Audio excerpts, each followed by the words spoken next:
Hello, book friends, and welcome back to the Sort of Truth podcast, the alcohol-fueled, chapter-by-chapter reread of the Sort of Truth series with a finger dipped in craft brew on the side. Interesting choice. I'm Nate. And I'm Jade, and on this episode, we are flirting with Chapter 20 of Blood of the Fold. Oh. Yeah, it's gonna be like that.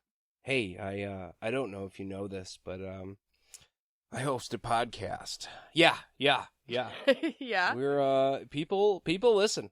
We're kind of a big deal. It's not a big deal, but, we are. So, could I get that 4-piece changed to a 6-piece? Oh, sure. Wow, that actually worked. You still want the small milkshake, though. Yes, right? Yeah. I'm trying to watch the calories, trying to lose some of the weight. Yeah, okay. So this flirting thing can actually work. Before we get all the way into this chapter, I want to apologize. I'm sick as shit. I don't feel good. I'm bitching right now, and that's okay. I've got a bit of a headache. No magic yet. Still waiting on that, which is kind of a bummer. But I do have my beer, and that makes it better. And Jade made me feel better earlier by telling me I was going to be fine. Yeah. So here we go. Well, it's always a really good choice, too, when you're sick and your body's supposed to be, recuperating and healing to drown it in alcohol. That's right. That's the plan. That's what kills things, right? That kills They use it stuff. to clean hospitals with, so it's got to be fine. Beer? Alcohol. Okay. God, I hope. You watch, I'd be a doctor tomorrow. Like, hey, I'm here for the cleaning duties? Where do you keep the fridge? That'd be fucking great. You have beer here, right? You don't? It's got to be the really high % shit. Yeah. To really do something, so. It's a hospital. We really got to clean it. 16, 17% at least. That shit's always sticky, though. Let's be real. Very sticky. Yeah, you couldn't use that to clean anything. You might be able to use, Bud Light to clean something. If that's the, the gauge we're going by. That's probably all it's good for anyways. Oh, gosh. Shots fired. Anyways, you want to get into the chapter? Yeah, I'm ready. Okay, so this chapter begins, surprise, right where it begins. That's the first time that's ever happened in a book. I don't know if you guys know that. The chapter begins at the beginning. Mm-hmm. And as we learned in a previous episode, at the end of the last chapter. The last one ended. Yep, that's right where we are. Richard is glad to be alone eating after being surrounded by people who are so awestruck by him all the time, wanting to serve him and do his fucking bidding. He's enjoying his stew alone in the room. This is right after his conversation with Rybish and all that shit before. Right, when we were like, hey, the food's on the table, so the business is off the table, fuck off, I'm eating now. Yeah, so he's had, no rest still. This is a 5-minute time, little chunk of time where he's eating his stew before this chapter starts. That's all he gets, yeah, and it's still the same day. Yeah, we're still waiting for the first day to be done. Yeah, actually, no, it wouldn't be the first day. We do know that a few days have gone by. Yeah, because he had that awesome beard, remember? Yes, the 4-day beard. Yeah. That bullshit 4-day fucking... That's it. I'm shaving my head and glue it on. That's my only choice now. So, Richard's just enjoying his stew when Berdine crashes his fucking party and tells him that Duchess Lumholtz is going to be coming in. He's going to see her. She's just the same as she was before. She's a bitch. Yeah, she tells him that he will be seeing Duchess Lumholtz. Yes. This is not a request. This is a demand, much like Richard made in the last one. And it's like, who the fuck are you to tell me who I'm going to see? Yeah, he refuses right away. He's like, I'm not seeing any petitioners. I told you that. And she keeps demanding it. And I would just be like, bitch, I am the Lord Rawl. Who do you think you're talking to? I sign your checks. That's the best. Capital L, capital R. Check it. You see the sword? Yeah. Mm-hmm. I gotta make a whole mess of wax on this paper so I can stamp your paycheck with it. Yeah. So recognize. You got your fucking answer. And the only way I'm going to talk to Kelton is if I'm hearing their surrender. And that's when Lumholtz, from the doorway, is like, yeah, that's what I'm here to deliver, dude. I'm not going to threaten you. Yeah, I come in peace kind of a thing. Yeah, she was a little bit more timid than I was when I just said that. Yeah, I did think it was kind of a parallel with Anne in the last chapter. Not Anne. I'm sorry. Anne has died. We were talking about Verna. Verna in the office. When the door opens and Warren comes in, and then, who was it? One of the sisters comes in, like, right behind Warren, like, how you doing with Dulcie? that paperwork? Yeah, sneaking in behind her, like, no, fuck off. One person through the door at a time. You do not get to do this to me. I didn't want any. So. Right? Again, food. What are you doing? Private time, thank you. But Richard feels bad because this lady sounds scared, so he accepts her into his room and dismisses Birdie.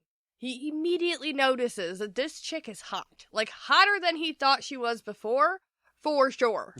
He thinks maybe it was just because he was far away from her, but last time he saw her, she looked really like, I don't know, the word tacky kind of stuck in my head. Yeah. Well, she has all the makeup and the glitter and the big... She looks like a person from the oh, fuck, help me out, JD. The movies with the bird on the...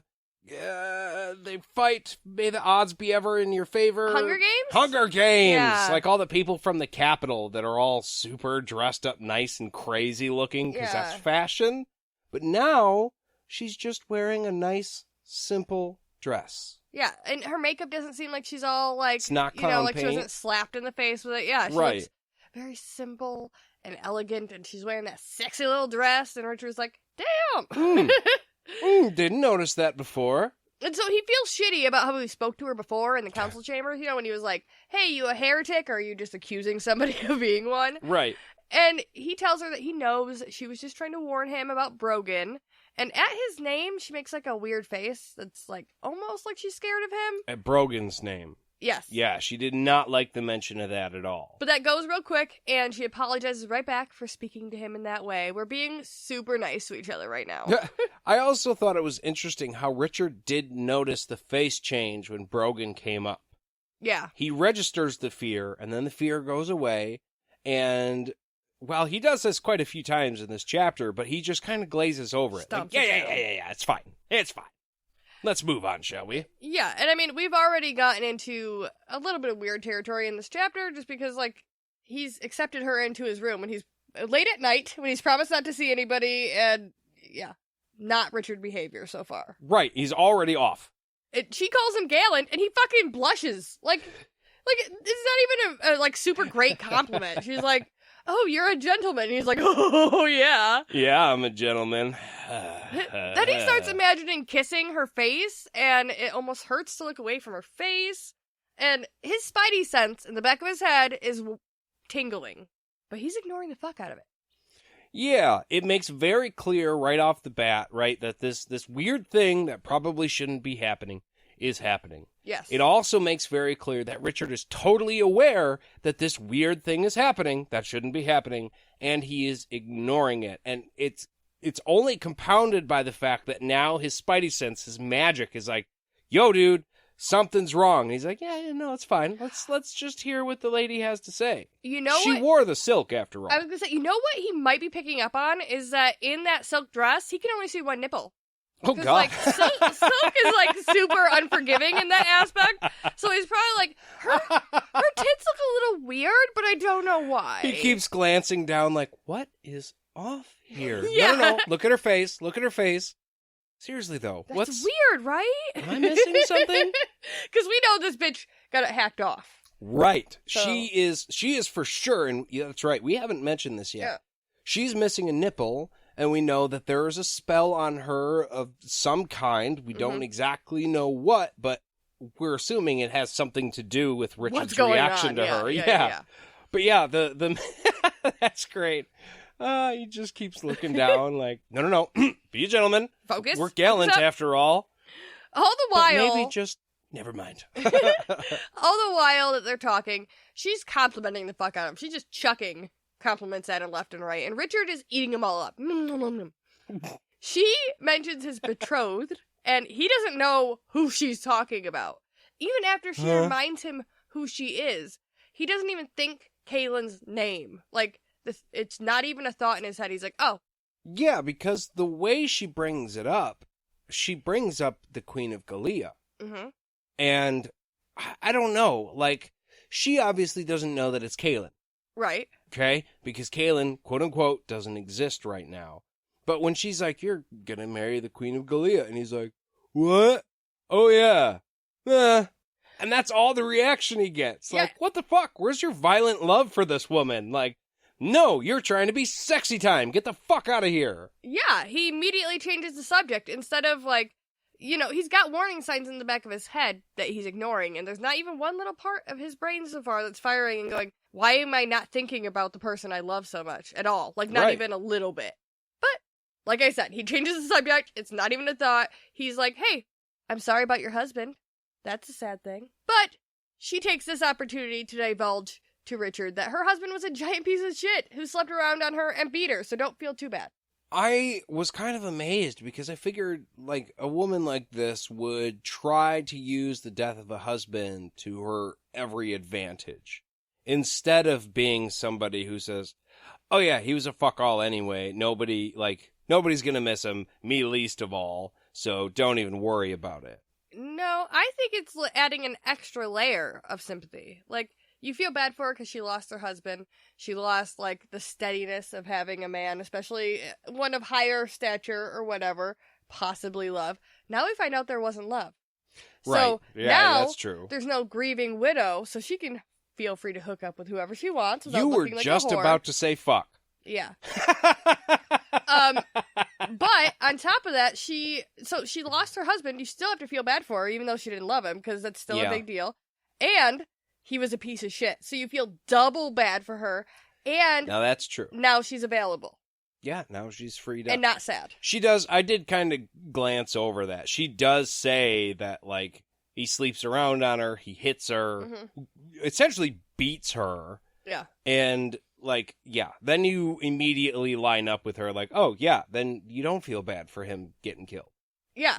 But you still feel bad that he got killed. Like, she just doubled the sympathy. She's a bitch. Yeah, but then the other thing calls to mind that she might be lying. Yeah, that was my thought too. Okay, which, good. Which I feel like is probably bad, because I know that, like, we aren't supposed to victim blame, right? You're not supposed to do that. But I feel like in this instance where, like, we know that there's a plan at play, it makes sense for some people to fill in details to make him feel a certain way. Yeah, and I mean, it kind of goes back to what we were talking to about how the Mr. Lumholtz might not have been that bad of a guy, because when Gal was looking at his wife, he was like, hey, fucking take your eyes off of my wife. Of course, that also sounds like... that. Oh, no, go ahead. You might be on the same train that I'm on right now. I was going to say, that also sounds like a jealous asshole with an anger problem. Nailed it. So it could go either way. He was defensive of her, though. So, yeah, who the fuck knows? Well, Richard, either way, when he hears it, he's pissed off. He tells her if he had known, he would have taught that man a lesson. Oh, yeah. I would have never done that to you, baby. Yeah. Yeah. I'm a badass motherfucker. Come get all up in my virtue. You know, he's punching a wall. Like, this would be his face. But, like, that's right. Oh, fuck, we gotta fix the door again. But that is, like, okay, maybe not over-threatening the guy, or like, hey, had I been around, I would have fucked him up for you. But, like, you are supposed to be like, fuck, I'm sorry to hear that. Oh, well, yeah. I wish somebody would have known, at the very least, something could have been done. But for Richard to make it his own personal thing, like, I would have never let him do that to you, which is not wrong. Just want to make sure I'm coming clear.